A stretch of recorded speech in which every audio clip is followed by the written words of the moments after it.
Hi, this is Alex, and in this video we are looking at splitting strings as we would normally with explode, but we need to include the case for unlimited spaces, or a large amount of spaces. So with explode, we're going to look at a quick example of how we might take a string from a user, for example a search query from a form, and break this up into specific keywords so we can do certain things with them keywords. We might be looking inside a database table or something like that. But we're going to look at the traditional way which restricts us, then we're going to look at using preg split to achieve a lot more flexibility. So let's first of all create a string and create an imaginary term that might have come from a search field.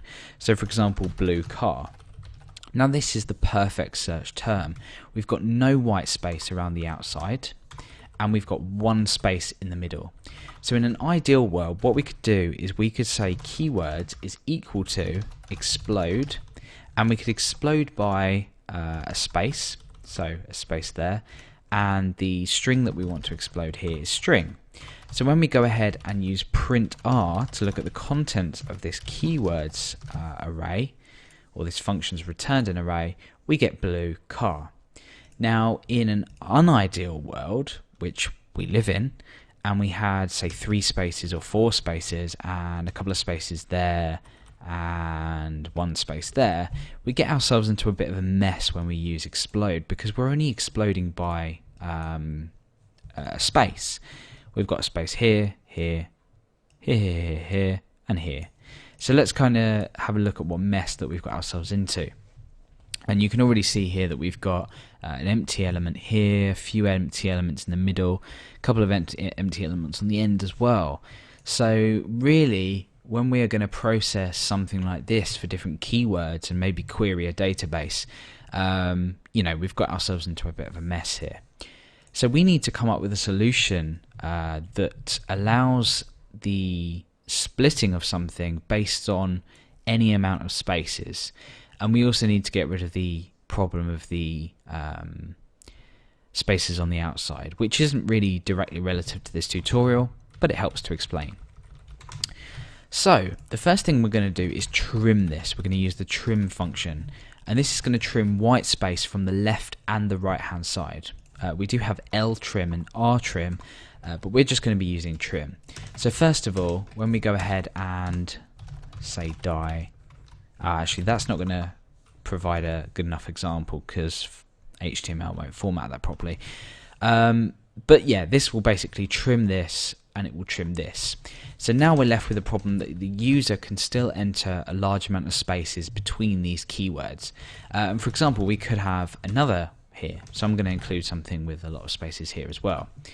So we've already seen the problem here that we've got like this, where we get ourselves into a mess. What can we do to solve it? Well, let's go ahead and get rid of this. Now instead of using explode, we're going to be using preg split. Now if you haven't already come across regular expressions, we use regular expressions to match certain patterns within strings.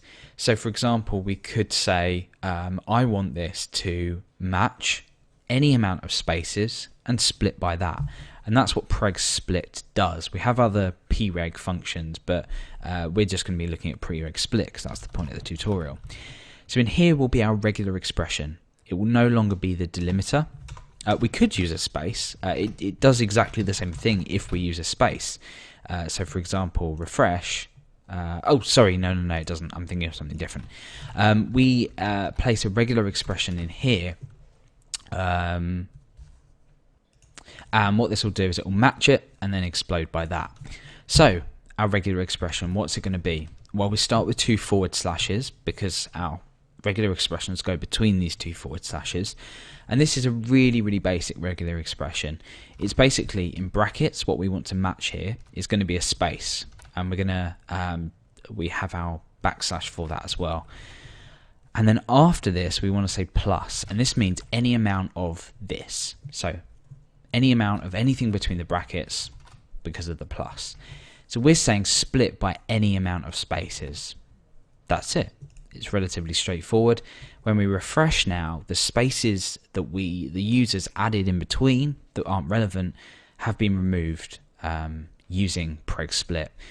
Because we've split by a regular expression, we've got this flexibility of saying, I want any amount of spaces here to be taken into account.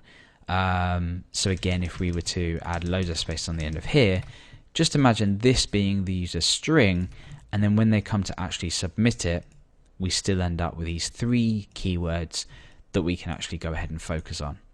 So this is a really, really useful method for splitting, and also, it's accurate as well. It provides you with, a greater amount of control over your application.